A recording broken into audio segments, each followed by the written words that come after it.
Electricast.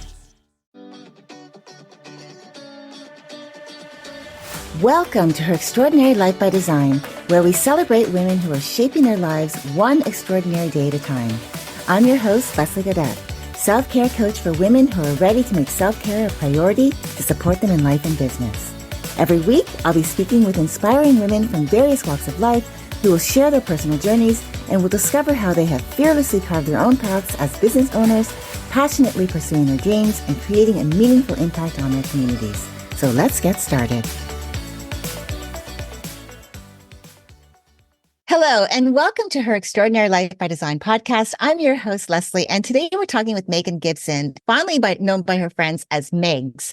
Megan is an identity and alignment coach, podcaster, and writer. An expert in the transformative journey of deep self-discovery, Megan's specially formulated one-to-one process guides individuals to uncover deeply held intrinsic values and unique gifts. As a mother with grown-up children, she understands the importance of leading by example in a world that lacks authenticity and vulnerability. Through the Freed to Be You podcast, Megan inspires women to imagine a life and business where they no longer have to pretend to be something they're not. Instead, she empowers us to embrace our authentic selves, step out of self-abandonment, and into self-expression.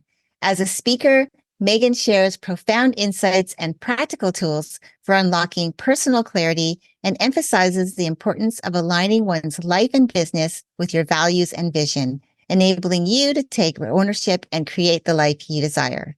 I'm really happy that Megan has carved out time to join me today. So let's get started.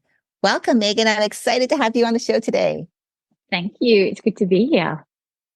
So before we get started, can you tell us a little bit more about Megan, or Megs, the woman, the personal side of your story, and then we'll talk more about what you do. Yeah, for sure. I mean, there's lots of facets to everybody's story, but I think the most relevant part to why I'm here with you today is I grew up as somebody who was very focused on pleasing other people and making sure that I was liked and really trying to live a life where I just felt like I was enough. And I know that's going to relate to a lot of people listening because that can be a common thread. But for me, what that really looked like was putting myself and the things that I wanted last. And because of that, I had amazing relationships in my life for a very long time.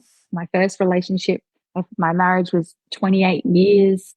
And for the majority of that time was seemingly perfect to those looking in. And for me, it felt like I was just doing what you do, right?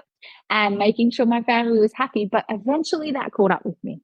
Around 40, I really just felt like I'd been working hard to build this life, and it just didn't feel like it had any part of me in it. I think that makes sense if you can relate to that. I just felt like I just didn't know who I was anymore. I felt like I should be so much happier than I was feeling, and so much more in love, and so much more everything. And that's not a nice place to find yourself in at that age. And I know that a lot of people around 40 do have that sort of midlife crisis, if you will. But I really felt like I didn't know myself or how to even be me. And so that's kind of the premise of my start of my journey. And what I really found was, as I unpacked that, it was really getting to know myself, that deep self-discovery at a really personal level.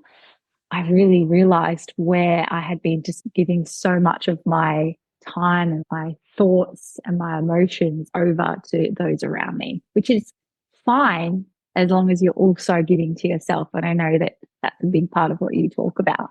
I've also got the pleasure of parenting 7 children now with my amazing partner. So we have 7 between us, and I have 3 of my own. And most of them are all grown up, but with one little 8-year-old as well. So I think as a parent, as I read in my bio, it's really, really important for us to, in the world that we live in, to show authenticity and to be an example of what it looks like to follow your dreams, but also like be you, not be what the world thinks you should be.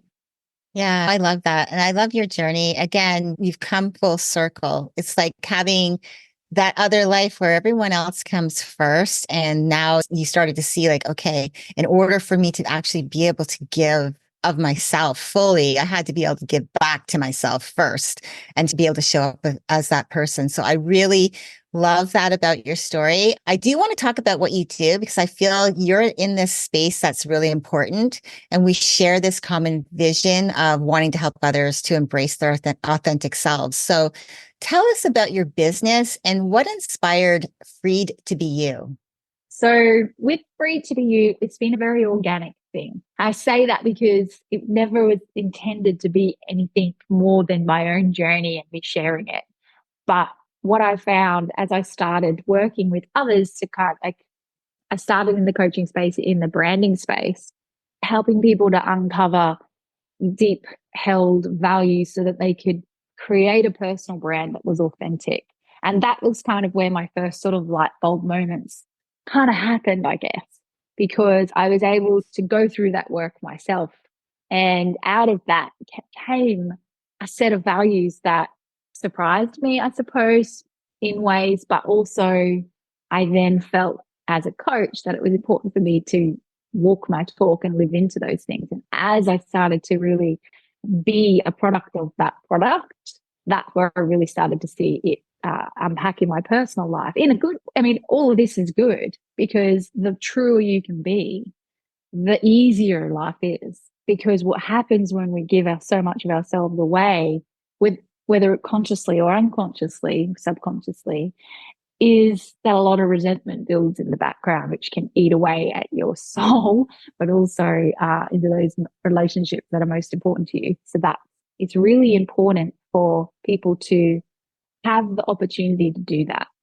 And I found that, yes, I was working with the business owners or people building a brand, but the results that people were getting in their relationships and in their personal life were so great and so profound that that actually inspired me to go more on a journey of working with individuals. I still obviously work with business owners on occasion as well, but it's really about helping women who've been on that similar journey, whether they relate to my story or whether they have their own story, they ended up in the same place and they need to really take the time to kind of unpack what makes them who they are. And the really important thing to note is that just because I had that journey and I've shared a very small, as I said, there's lots of facets to that, but that, the overview, there's everything that goes into that makes me who I am. So I wouldn't change any of it either. And it's a really beautiful space to end up to go, okay, I'm unpacking all this stuff and I'm really figuring out who I am and I'm getting to the other side of it, actually more grateful for everything I've been through because it has a purpose and it has a place and you can really see how that actually shaped you to be you. But the beautiful thing moving forward is that you then get to actually be that easily and without any kind of force or any kind of pretending. Like I say that a lot. Like people tend to show up and be what they think people want them to be or be what's going to make them the most money. And it doesn't feel nice. Maybe not straight away because success might be there and you might have the relationship, but at some point it's going to catch up and you're going to feel like you're pretending. And it's just so amazing to see that light come on for somebody where they go, okay, I have to be that. It's almost like a weight's lifted off.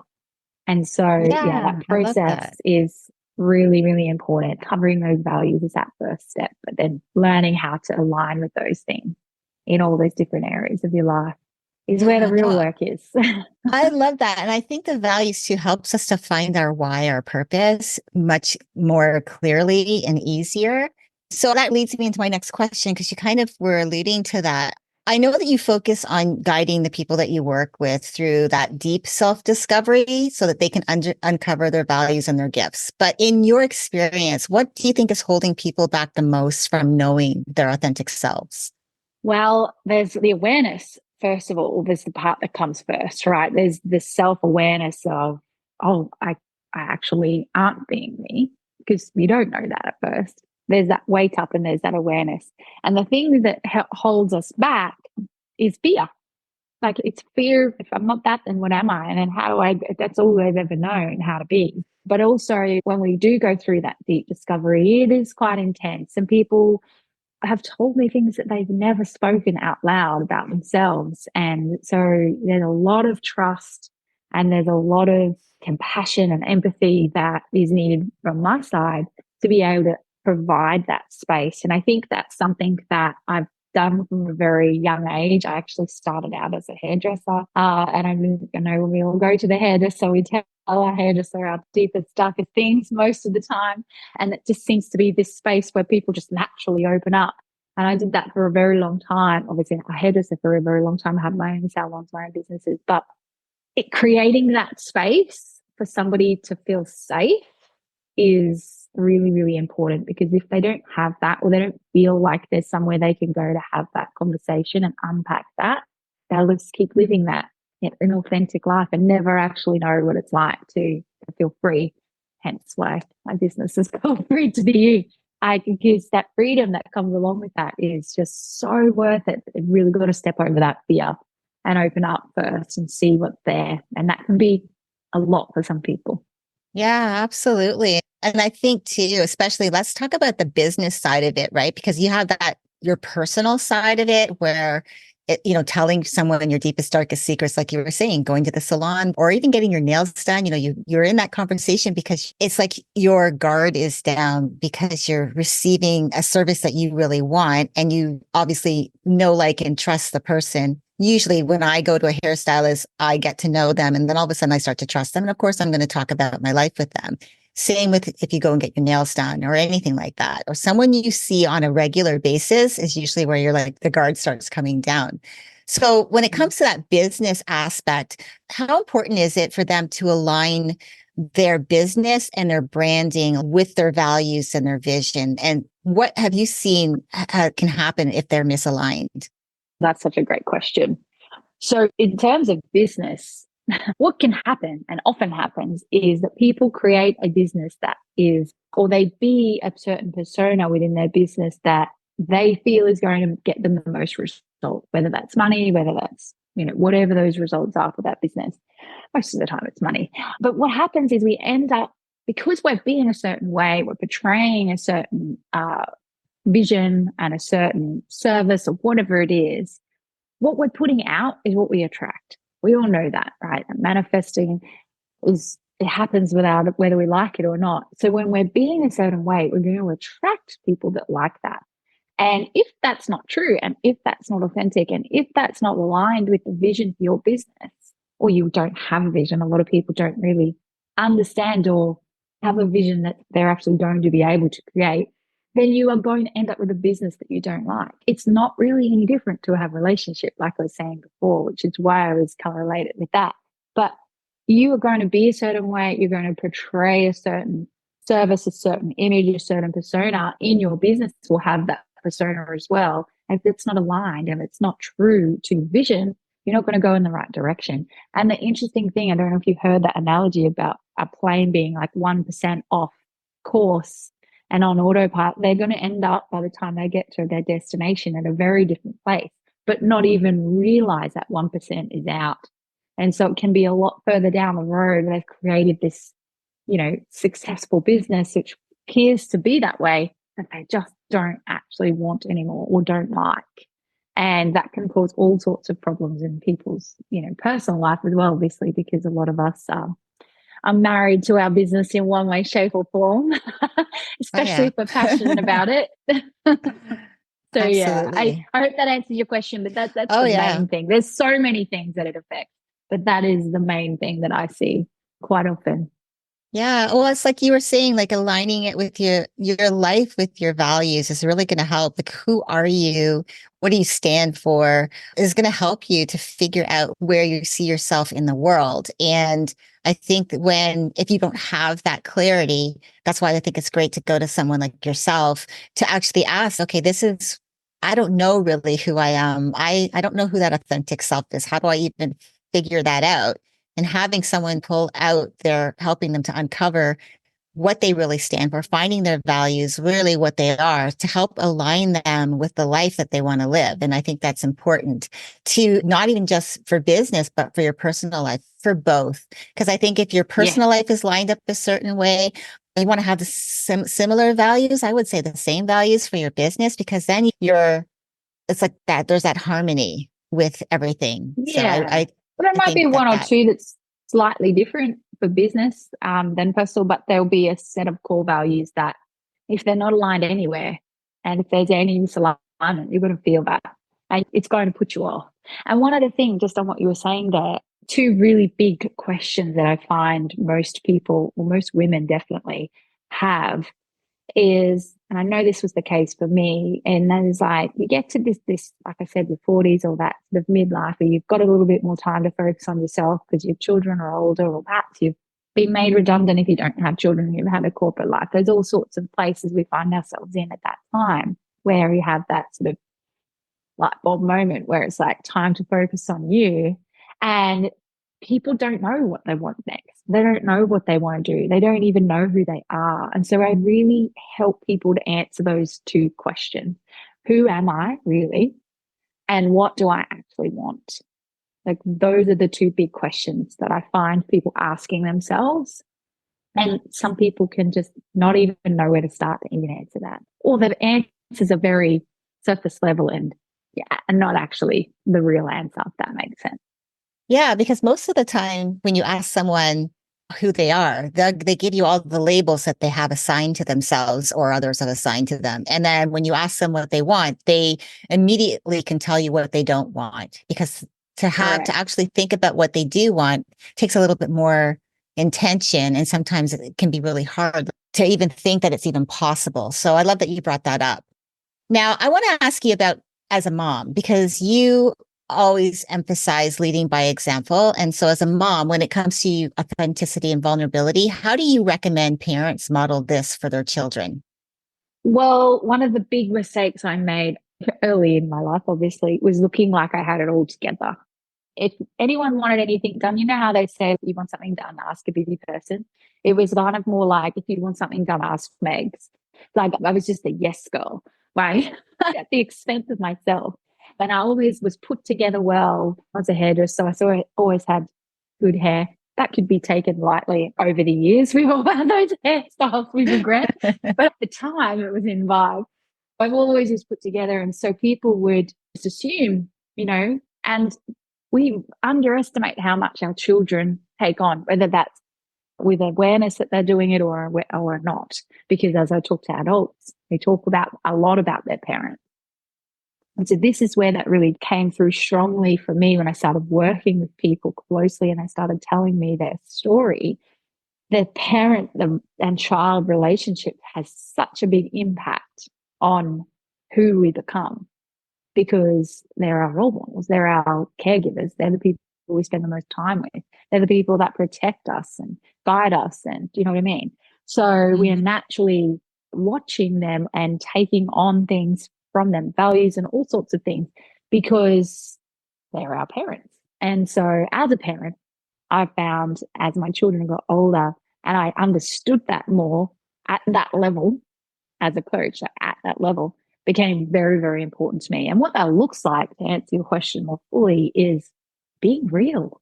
So I'm not somebody who will, I mean, obviously to a degree, I don't like break down often, thankfully, but if I did, I wouldn't be like a mess in front of my children. But if I'm upset about something, I don't hide that from them. I will share with them, because what I find children do is if they don't get an explanation, they'll make one up. And most of the time, it's not going to be the right one.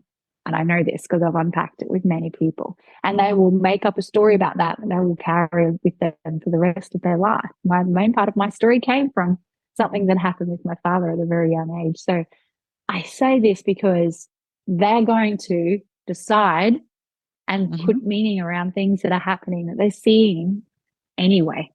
So what's important to do is to make sure that we're real with our kids, that we talk to them, that we have those hard conversations.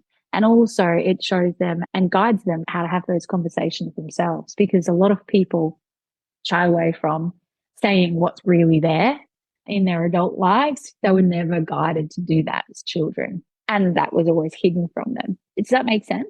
So that's the biggest absolutely. part. Yeah, absolutely. Because you're right. We do look to our parents, and even the unspoken things that happen around us from the people that were around the most can influence us.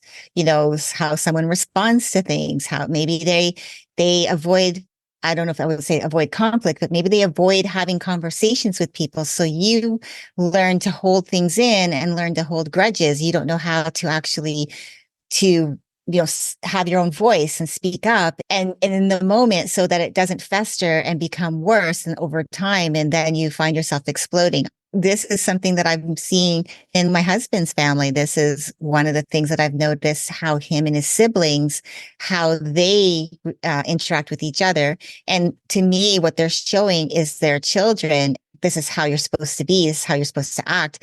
And now they're having children. And so my worry is that all they're doing is just repeating the same cycle, that it's Yeah. never going to go away. So yeah, I And love that. Thank you. and it becomes generational as well, right? Mhm. And then the other thing too is the other big thing that I should mention is owning our mistakes, admitting when we're wrong, like not being trying to be this, again, this will definitely relate back to my story, but trying to be this perfect human being in your children's eyes and not wanting them to see your downfalls. Or, yeah, sometimes we are going to do something or say something or react in a certain way that we're not proud of, at actually just turning around and owning that and showing them what that looks like. And also, and I know you love this one, but also then forgiving yourself for it and moving on and modeling what that self-forgiveness looks like as well. Mm-hmm. Because there is a lot of people being very mean to themselves in this world, and hurt people, right? So it's so important for children to, at every age, at a developmental level, learn those skills, I think. And modeling those things is super important.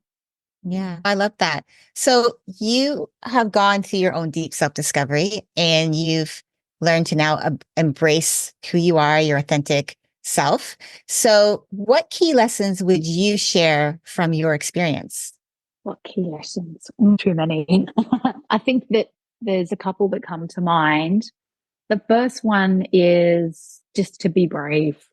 Like it's a lot to take yourself on that journey. And what I find happens is that people will start to get excited about it and step up to the work, as we talked about doing the work, which looks different in a lot of different spaces. But in my space, as you say, it is that deep discovery. So like start that journey and they start that journey and perhaps they get to the end of that program with me and my facilitators, and they find that when they actually go to live that's where they can step back. And so it's important to surround yourself with people who are on that journey with you, or who that like just sort of recognize people in your life where you can continue to have those conversations and to try it on, right? I say that because you've been a certain way for a long time. You've been ignoring these things for a long time, and you're going to get some resistance from the people in your life. I definitely did. And that turned out how it turned out, all for the better now, but it's a hard journey. And so that first thing is just like to be brave. You are going to get some resistance from the ones that are used to you being a certain way, but it's so worth it to walk through that and make sure that obviously you maintain as many of the relationships that you have, but you recreate them as a safe space for you to be you. And if you don't have that, there's so many places on communities. Now we live in this amazing digital world. I'm talking to you from across the world in Australia. Like there's so many beautiful communities and spaces that you can become a part of where that allow you to show up authentically and be more of who you are. So that would be probably the biggest one, to be honest. The others would be, you know what, I think that's the biggest one. It kind of encompasses everything. I'd really just be adding to that. Like, yeah, it really does just come back to like being brave and putting yourself in a position to win. Do you know what I mean? Yeah, absolutely. Enrolling the people around you and having those conversations. And that's all part of that's all part of the program, right? It's not like a lot of the times people will do these things or they'll have these beautiful journeys and then they're just like, okay, good, fly away, birdie, and good luck. Like that's not what I'm about at all.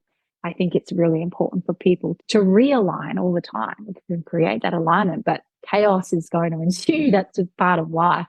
So things are going to happen that you're going to have to navigate, and it's important to have somebody that you can come back to so that you can realign and learn how to use those tools in a way that actually is going to help you to be more of who you are as you get older. Yeah, I love it when you say that because I am all about community. I truly believe that you surround yourself with people that will help you, whether, like you were saying, they're on the same journey as you are, or they're just people in your life that you know that they really truly care about you. They are going to support you, and you can go to them, especially if you're going through something, and you can go to them while you're on this journey of discovering who you are. I think we're all on this quest to learn who we are. Some of us might not really recognize it at first, but we all are. And I think that's usually what happens when you were talking about sometimes people get to that midlife crisis. You know, one of the questions I did ask myself in the beginning a few years ago was, is this all there is to life for me? That is what really propelled me into making changes in my life and to start this journey of discovering who I am and what I wanted for my life. I knew definitely what I didn't want, but I had no clue really what it was that I did want or what I could have. And I think that, or could be really. And I think that's what I really love is that when you wake up to the knowing that I want to know more, I want to be more, I want to have more, I want to have this, I want to live my life, quality of life, then you start it down that journey. And that's why it's great to have people like yourself in this space where you help people to discover who they are, who they've probably always been, but maybe it got lost along the journey, you know, as life happened. So I really appreciate that you were here today. Thank you so much for generously sharing everything that you shared today. I love your passion. You really have this passion to help other people. We've talked before, and I really love the fact that you want to help people to embrace their authentic selves in a way that's truly unique for them. And again, thank you so much for coming on today. Thank you for having me. It's been a pleasure. I could talk about this all day. Yes, we could. And to our listeners, be sure to check the show notes for Megan's details if you want to explore her work further. I hope you feel motivated to reflect on your core values and take steps, whether big or small, to align your life with who you really are. Remember that the path to freedom and fulfillment starts from within so that you learn to accept and love yourself fully. I wish you all continued growth and self-discovery on your journey. Until next time, keep dreaming, keep believing, and keep designing your life one day at a time.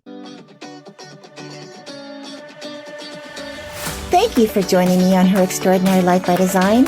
I hope you've been inspired and empowered by the incredible stories shared on this show. If you enjoyed this episode and the conversations we've had, I would greatly appreciate if you could take a moment to leave a review. Your feedback and support mean the world to me, and it will help others discover the podcast and join our empowering community. Remember to hit the subscribe button so you never miss an episode. Together, we can continue to learn from these amazing women, uncover their extraordinary journeys, and be motivated to create our own lives by design. Thank you again for tuning in. Until next time, stay empowered and keep shaping your extraordinary life one day at a time.